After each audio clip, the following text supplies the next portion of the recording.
be talking in English because I'm also at the same time addressing the nation. Effective this hour. It's 11:35. As of today, I am declaring a ceasefire. So I'm joining the Communist Party of the Philippines in its desire to seek peace for this nation. Likewise, in the same manner, I am ordering the Armed Forces of the Philippines, pati ang Philippine National Police, as of today, meron tayong ceasefire. So, we avoid hostile actions against each other. We do not go into antagonistic behavior in front of whoever. And as a matter of fact, I am encouraging people in government, the military and the police, to be friendly with the forces of the revolutionary government of the Communist Party of the Philippines. In the meantime, that we have the ceasefire because of the Oslo talks.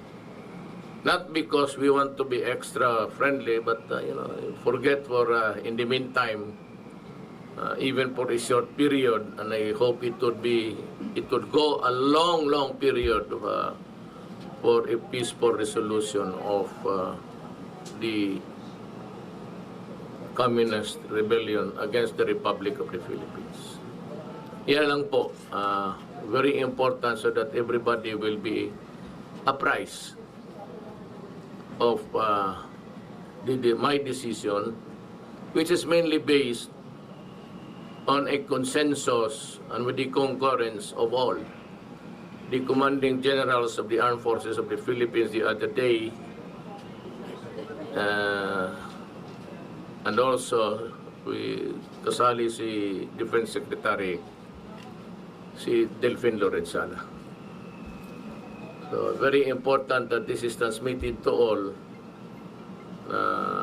Alam mo, and I'm addressing myself to the government forces, all the security forces, na huwag kayong masyado magsama ang loob, because as mayor, as president, rather, my main task is to seek the peace for my country.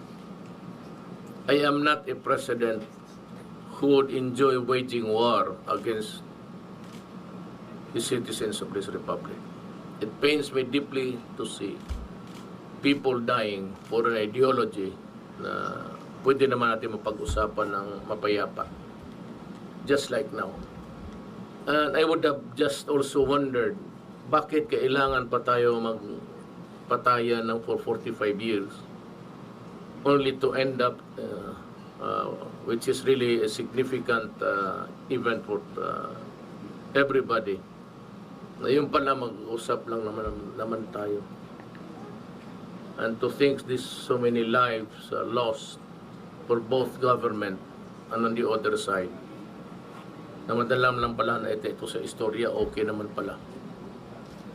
That is my regret for my nation, that sana noon pa ito, wala na masyadong patayan at magagamit ko pa yung pera para sa mga mahirap na Pilipino. Housing or whatever, relocating yung mga slum talaga, slum areas na blighted and inhospitable na nga nga. So that is my plea to everybody, to the communists, at itong mga sundalo, mga pulis ng gobyerno, to understand that there is always a time for everything. We cannot be at war at all times. Yung sa generation natin, wala na tayong makita kundi magpapatayan. Sana bago ako umalis sa mundong ito, magkaroon tayo ng lessening of the hatred of war. And I'm also appealing to my Moro brothers, our Moro brothers and sisters, the same thing. Tignan kung ano yung gaya ngayon, hindi natin mag-away. But let me just stress also a point here. I am committed to give to the Moro people what I promised. Tanggalin na lang ninyo muna yung constitutional issues na nasa BBL para wala ng gulo. No court, no litigation, no nothing. At kung in the fullness of God's time, we will have a successful talk. We can have a constitution that embedded na yung hinihingi ninyo. Ang hindi ko lang nga sa maibigay, sabi ko as of now, yung which I really would object is really itong armed forces na regional, pati regional armed police. Armed forces, pati it's not, I'm sorry, I cannot give that. In the same manner sa komunista, I cannot share the power over the police and the armed forces with anybody. It only belongs to one guy, to the president. But kung sino yung who will be elected after me and before me, that has always been the case. It only belongs to one person who is elected by the Filipino people. Kung sino man yan, kanya yan. That is to keep the country together, to bind us as a nation. Otherwise, delikado. Question. Sir, 4 days ago you said that you need... Nag-ulan na Wala pa, sir. na. 4 days ago you said that you need to consult the AFP in declaring, responding to the ceasefire which was announced by the NDF. Has there been any consideration or has there been any... No, I just wanted a time to be with the commanding generals of all the armed forces of the Philippines. You know why? Man, I can do it on my own, but you know, ikaw isipin mo, ikaw ang presidente. Hindi naman ikaw ang namamatay eh. So you should consult these guys who are the ones ordering the troops to move and to die. It's not an issue maybe for other people, but it is to me. As a commander-in-chief, I would not like anybody there dying or dead. Kaya kung kita mo, punta ko, galing ako doon sa police, only to, tingnan mo itong mga human rights. Is there anybody sa inyo, yung mga human rights, counting the dead soldiers and policemen? I'm losing as a matter of fact on the average to it's either soldier or drug connected. Either a police or a military man. Nag-average ako ng 2 araw na patay. Kanina sa Samar. I was visiting yung si Mark doon sa Tanay. Tapos binulungan na lang ako na, sir, may patay na naman. At itong mga human rights, silent naman. Hindi nga nakakasabi, makaawa naman. Sir, Genocide. Genocide, mga criminal genocide. Pagkaugok naman ninyo eh. Mag-aral nga kayo ulit. Ang tinatarget pa ninyo, yung pang pilaka maro na mayor sa Davao. Genocide. Sir, follow-up.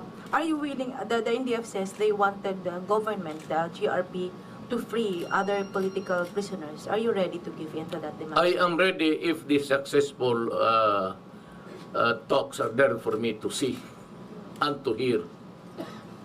In the meantime, no. Kung tapos na, free, you want to join my government? Many of them are already there. Nandiyan na lahat sila halos. And I'm ready to give more. Yung mga banking, mga financing institutions, I can accommodate all of them. And yun namang mga in-pay soldiers, I will release money and lands for them. Yung totohanan na land reform. But I will not confiscate lands now which are rather or get it from people who own nung una tapos giniland reform at ipinagbili uli ng tenant tapos kunin ko uli doon sa landowner. I will not do that. That would be an injustice. But there's so much land in the Philippines and I could sabihin lang nila and I will give them everything. Hindi sabihin na but hindi ako natatakot magpatayan. The problem is, tayo lang Pilipino, take so much money to run a war for nothing. Kita mo, after 45 years, nung estudyante pa ako noon, kasali ako sa mga rally-rally. Kaya kilala ko si Season, kilala ko sila halos lahat. But now, we have hit a kind of an agreement there to talk. See? Pwede pala tayo mag-usap So another 45 years of deadly fighting?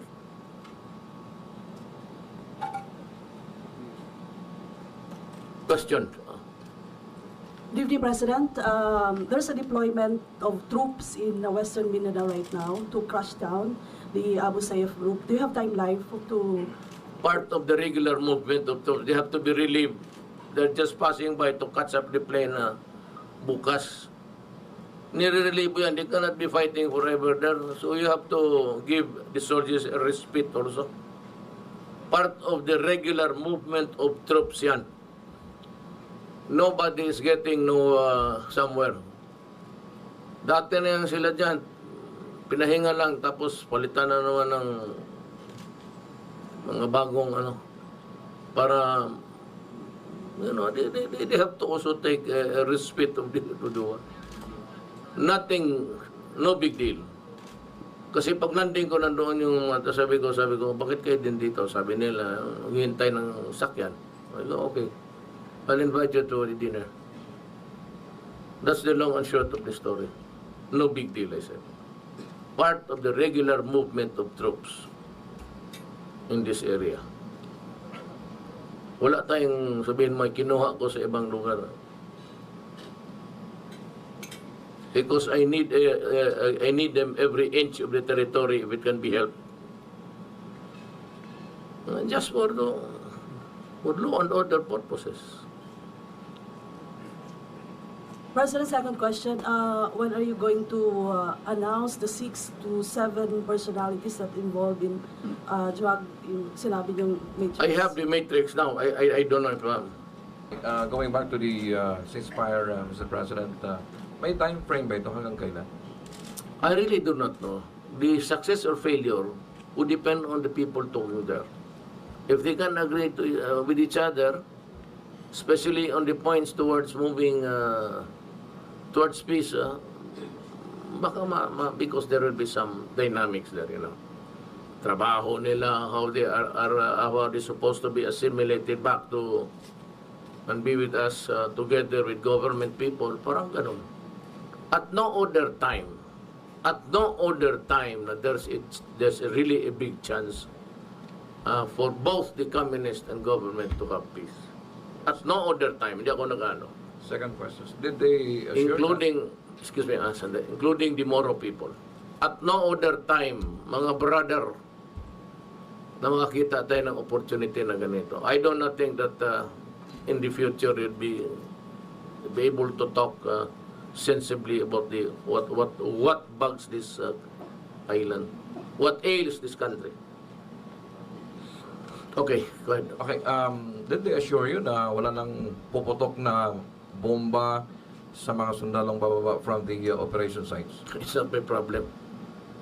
What if meron? Alam mo na, madali, may isang order lang naman di fight ka agad. It's not my problem. That's their problem. My problem is nobody violates my order, and it behoves upon the Communist Party to do the same.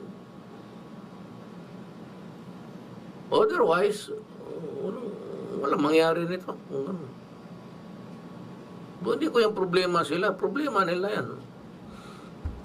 Ang problema ko yung mga sundalo ko, pati pulis ko, kaya ko sabihin na ako kaya ko. Kasi naniwala sila, isang gobyerno lang naman kami. So sabihin ko, huwag muna kasi baka sakali magkaroon tayo ng kapayapaan sa mundong ito.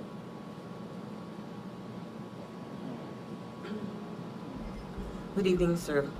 I understand last Saturday, before Presidential Assistant the Peace Process, Jesus Dureza left from Oslo, he also announced you having declared that ceasefire. So, point of clarification lang No, po. I said I will, but I have to consult ang mga tao na, which I'm worried, I said, kagaya rin sa kanilang mga komunista, that nobody should violate the order because that is a guarantee of the Republic. Hindi ko naman aking personal yan eh. In order the CAF goes, kagaya rin sa kanila, everybody should behave. Hindi ko personal to. So, karga-karga ko in the burden sa likod ko ang Republic of the Philippines. That's why I wanted to be sure na masunod yung order ko. Yeah. Yeah, oh. Sir, I think it was yesterday or the other day, the Eastern Mindanao Command came up with an announcement that there is already a suspension of military operation, and that is before you have Yes, the I declaration. correct. I said, I already ordered it, but I said I have to consult the... Okay po. just to make sure that my orders are followed. Otherwise, para akong gago dito. Sir, another question. What that is, that's a sovereign, mind you ha, that is a sovereign gesture. That is not, sabi ko pa, it's a personal whim ko. Sa ngalan ng Republika ng Pilipinas yan. Sir, another question po. You announced yesterday that you have invited Gibo to be the defense. Any development po, sir? Coming in tonight, I called him and reiterated my... Si Delphin Laman Lorenzana, he used to... he was here, tagal na, kilala ni Carol.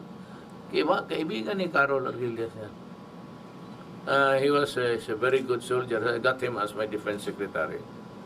Sabi niya, Mayor, wala man akong Mayor kasi tawag na sa akin, hindi presidente. Because I do not want... Gusto ko Mayor kasi yan ang palayaw ko. No? That's my nickname ko yan dahil matagal akong Mayor. Sabi niya, maniwala man ako order mo talaga.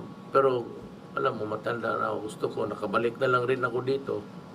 Gusto ko dito na lang. So, wala akong si Gibo talagang naghugas kamay. These are the guys siguro had some Bad experience in government? Bad experience being with government? Tumandok na kita, ha? Bad experience with government? No, not bad. I was the Secretary of Defense. Yeah. Maybe disenchanted would be the word. Because, he ran for president. Yeah. Itong si Lorenzana naman, gusto na yan, kaganda ng buhok niya nung pumunta yan dito. Ngayon, wala na siyang buhok. Kunti na lang. Thank you po, sir. Gusto na niya manami. Mahimik. Ano ito? Gusto niya dito sa Pilipinas na lang. Of course, that is the dream of every... What's the status of Gilbert of Lorenzana? What exactly is the status of Lorenzana and Gibo right now? Wala, both. First, nagtuturuan kami sa cabinet. Somebody pointed to him. Sabi ko, guys, we have to have an ambassador to the UN, to the United States. That's for Lorenzana. Sabi may nagturo, I don't know, I forgot who. I think it was Sunny Dominguez. Sabi niya, sabi niya, bakit ako naman? Sabi ko, you should do it for your country. Tapos sabi niya, Mayor, pagtindig namin. Kung wala ka naman talagang, if you order me to accept the position, I will work that. Pero gusto ko lang malaman mo na matanda na ako, saka mahirap ang buhay sa labas. Yung mingaw, if it's not your country, So, if that's the case, Lorenzana stays as TND or oh yeah, SND? ayaw niya. Ayaw rin ni Gibo. Ibig sabihin, maghanap tayo ng iba. Ano For ba dyan? ambassador? Yes. Okay, thank you. Sinong naisip mo? Maya na lang pag... Sino yan siya? Iyo, sa PTV4. Isa yun, ma'am. Amantika. Hi sir, I'm Lala Babilonia po from PTV. Yung pumunta ka, Opo. sabi mo assign ka dito. Kaya nga sabi ko, familiar siya. Ay talaga. Ikaw ba yun? Thank you sir. Sir, ayun po. Good evening. I'm sorry po baka natanong na to kanina. Amidst the unilateral ceasefire po, naka-heightened security alert pa rin po ba ang ating militar at naka-deploy pa rin po ba sa areas kung nasaan yung mga NPA? It would really depend on the military on the ground. Whoever is the commander there, whether it is a battalion or a company, he decides for if there's going to be a relaxation of the vigilance or not. Sir, follow up, another question po. What's your comment po on the militarization po ng mga areas ng ating indigenous peoples, particularly mga lumad? Kasi sabi daw po nila, mayor pa lang daw po kayo, nagkakaroon na po ng series of dialogues. Pero ngayon pong nagkakaroon na tayo ng peace talks, umaasa po yung mga lumad leaders na baka daw matigil na itong militarization. What's your comment? No, there is no such thing as a militarization.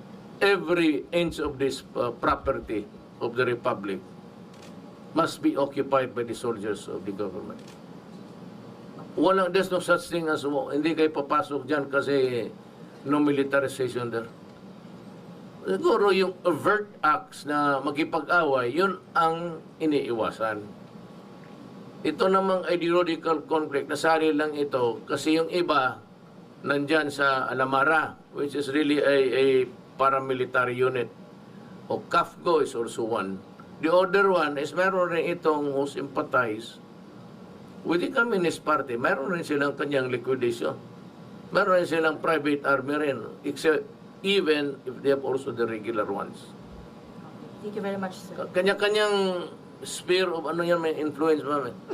Okay. Baka bukas ko na siguro deliver, but I will deliver it to pag mag-uwi ko na siguro. Kasi natagalan tayo dito, naghintay na yung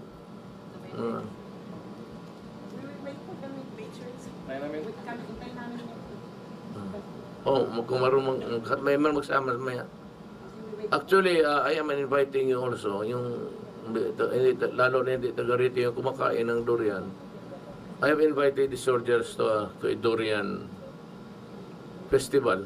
Kasi hindi na abutan nila ang Kadayawan eh. Sabi, sige, punta kayo doon. Malapol ako. Baka ikaw, ma'am, I'm inviting you. Do you eat durian? Of course, sir. Of course, then we should be together, of course, also. Thank you, sir. Hindi, umabol lang kayo. You are with mga bait naman, mga taga Davao. Opo. Sige, sino pa? Good evening, sir. Last weekend, you declared positions in the government. Are there officials already tendered? Yes, marami na, especially those who have pending cases. Yung may mga kaso sa ombudsman tapos suspended already and reinstated back, they have to go.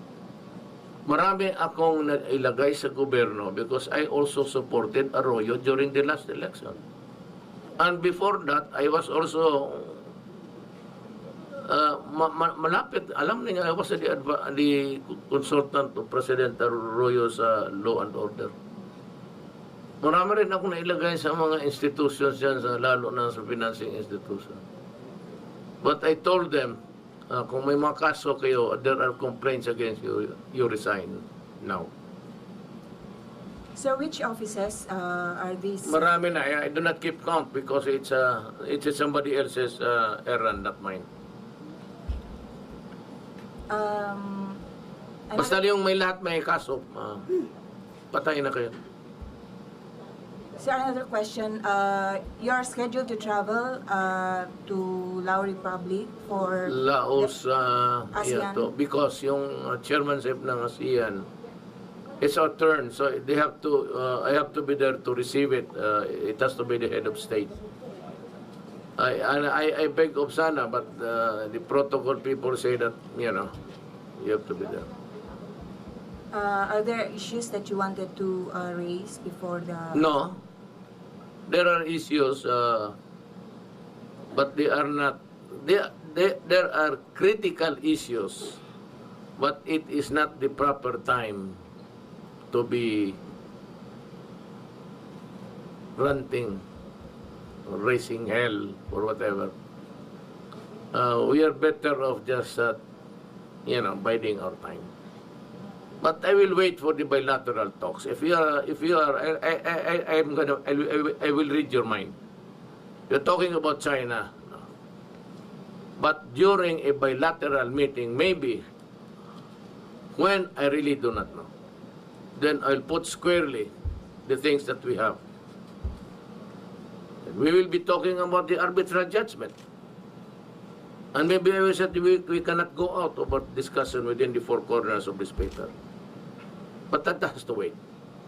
Because if I act hostile now, then they might just decide not to sit in front of you and talk. Magkapikunan. So you better just say when, maybe a goodwill visit to their country to express our willingness to talk and be friendly and avoid war. It's not an option, so there is only one option left, and it is just to talk. There are two things: you talk or go to war, or create trouble. If you cannot afford to go to war or do some trouble, there's only one left for you to do, and that is to talk. What is there to worry about? So I go to Laos, and I will avoid talking the issue vis-a-vis with the Philippines. Now, if another country brings the matter up, that is not within my control. Thank you. My participation there is to listen to the issues confronting the ASEAN, and if somebody brings up the matter about China Sea, then I will talk. But I said it has to be like a soft landing. Thank you, sir. We do not go there shouting and ready to fight. We're there to talk peacefully. Palit-palit na ano, fashion show. Good evening. Good evening, Mr. Dress to kill President. pag yun show natin na. Pangtulog na ni Mr. President. Istorya. Sige na dia. Angie of Bombo Radio Press, Mr. President. Lahat nga issue po, regarding po doon sa pag-declare ng Supreme Court na unconstitutional yung banning of aerial spray po sa Davao City. Kasi ikaw po yung during your term po yun. Well, it's the final say of the Supreme Court. Hindi naman hindi ako naghuhugas, pero alam naman hindi yun akin. Kay Neneng Orculio yun, because she resides within the vicinity, within the parameters of, just beside the parameters of the banana plantation. Balikan ko lang po yung Wala na tayong magawa dyan. peace negotiation po. We do not intend to file a motion for reconciliation or anything. I feel it's useless.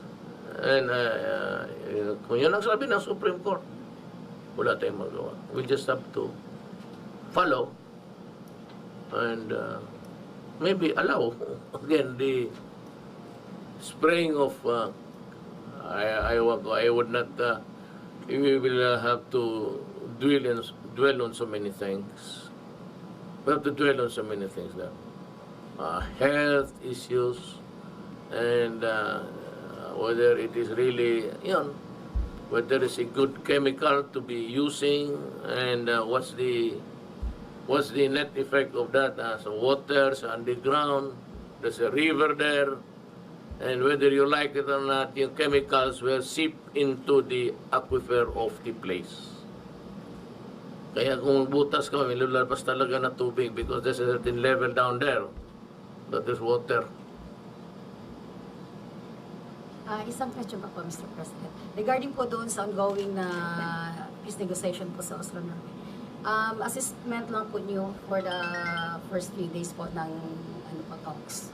I'm sorry, I was distracted. You have to, naputol, yung trend ko na may trip got lost, anong daw yun?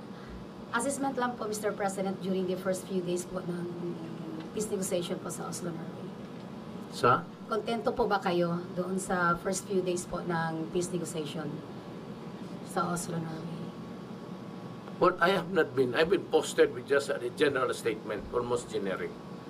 But as to the hard, to the gravamen nga ika nga of the problem, wala pa. Wala pa. I'm posted by Duresa and the rest.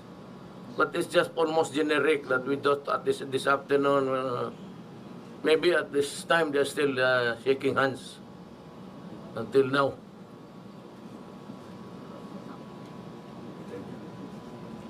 May gabi, sir. Binisaya tao. Appeal sana lang tingali. Anyway, going back to some of the local concerns like the budget, EDSA Lagman is hell-bent on trying to oppose that budget for the office of the President because of huge increase allegedly. Yes. What is your justification and why is the increase I have so many necessary? fights. And he can be very sure that that money will go to either the soldiers or to the police. I should have a budget to buy information and all of those things. I'm fighting a crisis. But at the end, there should be no worry. It will come to a vote. And I am sure Congress would know. Ako, kung ayaw ninyo binigyan, okay lang sa akin. But you take care of the problem. Wala naman akong hiningi na sabihin mo, ibulsa ko. All of these things will be used for, lalo na sa intelligence fund. You know, I also, magtanong ka man, even yung mayor pa ako dito. Ngayong presidente na ako, magtanong kayo. Umaabot talaga sa kanila yan. And I tend to give more because I said I'm fighting so many wars. I have the Abu Sayyaf, I have the MI noon, MN. I really do not know if this will go on as peacefully as we can really do it. Then I have the communist. So, kung ayaw lang ibigay, okay lang sa akin.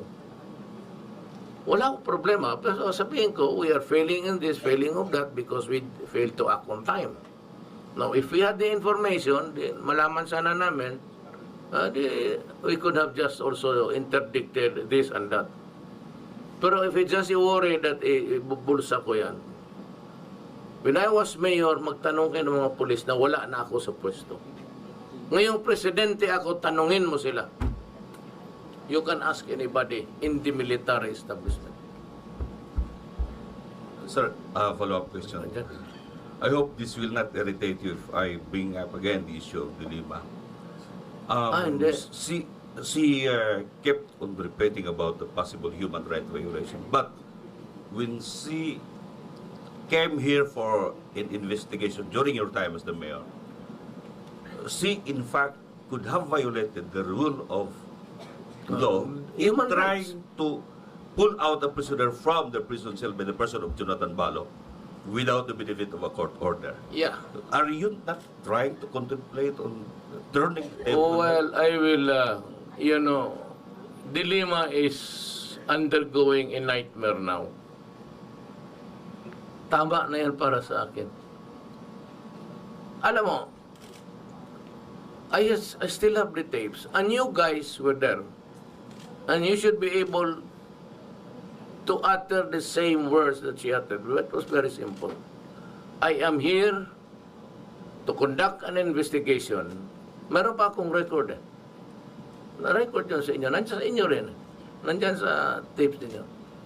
And I will connect that he is connected with the DDS. I will prove it. Nandyan sa tape. She came bumalik dito, nagdala ng pala, kasi killing fields daw ang Davao.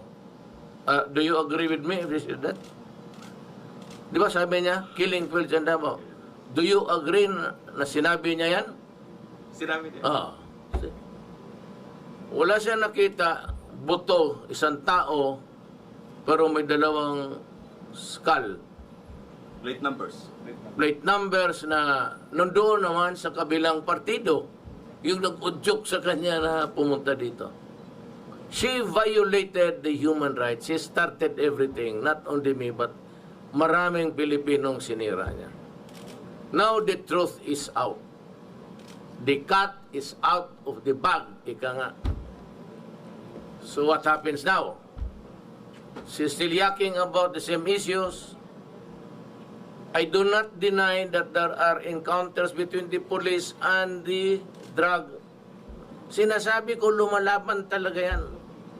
Tingnan mo yung police na namatay kanina. Hinabol niya. Kumuha ng, binaril siya. Lalaban niya kasi yung mga yan, sira na ulo talaga yan. Kayo sabi niya na nakita na sprawled there with a gun beside the body, and they think that it's planted, it's machinations of, evidence. Sinasabi ko sa inyo, Davao experience, lumalaban yan. Kasi constant use of shabu will shrink your brain. Kaya talaga bumubunot ng baril yan. Now, I said I'm losing 2 policemen a day, either police or military man. Ay, ayaw lang maniwala. Ito namang mga gago, genocide. Pagkabubo naman ito mga putang inan to. Is it live? Yes. Di mas mabuti. Ulitin ko, napakabubo naman ninyo kayo mga putang ina kayo. What are you asking about? Di si Dilema pati yung mga UN rapporteur, mayroong legitimate encounters. I will assume for responsibility. We will explain. Nandyan yung mga papel na pinadala ko. Sabi ko, ipadala ninyo yung mga, pababasahin ko. The papers are with me. I'm reviewing it. Sabi ko yung on the spot. And I will compare it to the affidavits. I am studying it every night. Tingnan ko kung may mga salvage. Pero yung pinatay na hindi natin binalot na mga sako, binalot na plastic, the police, I assure you, would not waste their time on that. So kung pati ba naman yan, isalay ninyo na wala akong kamuwang-wang, pakisali na lang po sa namatay ng lahat dyan sa punerarya, pati yung may mga cancer, isali na lang ninyo. May mga diabetes, may mga... Kasi yung lahat na nakita ninyong patay, binibilang ninyo sa akin. Baka yung gusto ninyo, yung taga Davao dito, magbilang ako sa punerarya, lahat ng patay. Bakit lang yan binabalot ng mga sako? Because the accusation itself is very stupid. It assumes right away na yung may patay dyan, gobyerno ang pumatay. When as a matter of fact, as early as sabi ko, magdrama na tayo. We so intrigued. Huliin mo ito, sabihin mo siya ang may courier. Tapos ito, sabihin mo, ito siya ang nagturo. Kung magpatayan yan sila, hayaan mo muna. Let them kill each other. After that, papasok tayo. We are not prohibited from using that kind of methodology or modality, or what's the term? 1,000? So, sira ulo, 1,600. Hindi ubusan na kami ng bala niyan. Napapakaialam namin yung binalot ng plastic. And to think that there are, hoy, Dilema, kinig ka, putang ina ka. 3 million addicts in this country. Hoy, UN, pag-upabaw, kubutong na yung mga. There are now, even those who surrendered, 600,000. Do you think it's a joke? It's a joke for you to tell me about human rights. Come here and solve the problem yourself. I will fund you. I will pay even your, bibili ako pati yung toilet paper mo. Gago kayo ng salita ng salita. Diyan may problema ako dito. 600,000 tapos ganun kayo magsalita. Dilema. You are finished. Tapos ka na. Sunod eleksyon, na. By the way, you look nice. Fighter talaga.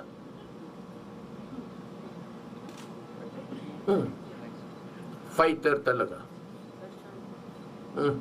Depensa ka kay Diliba. Good evening po. May we know if you have a confirmation already of this report that a kidnapped victim was beheaded in Sulu this afternoon? Is that the other one?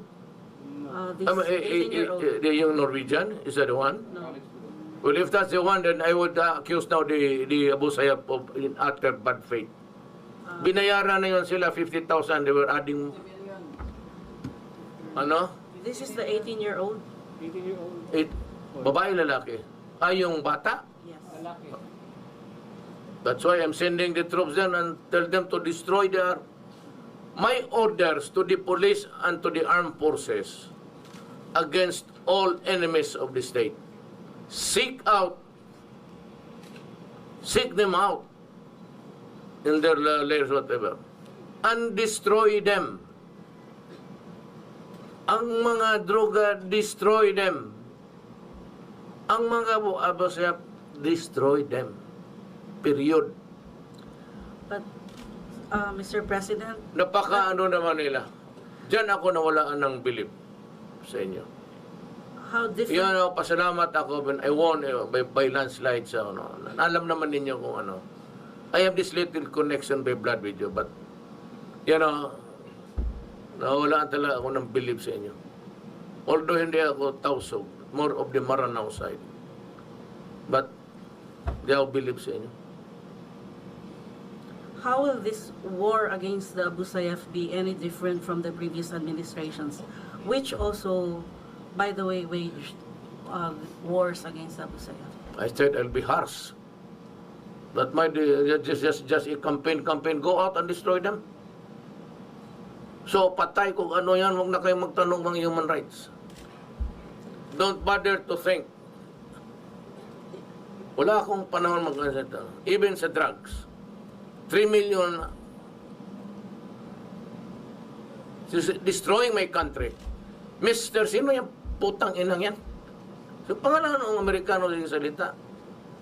Hoy, gago ka. Drug. All the drugs. Drug is destroying my country. Do not fuck with me today.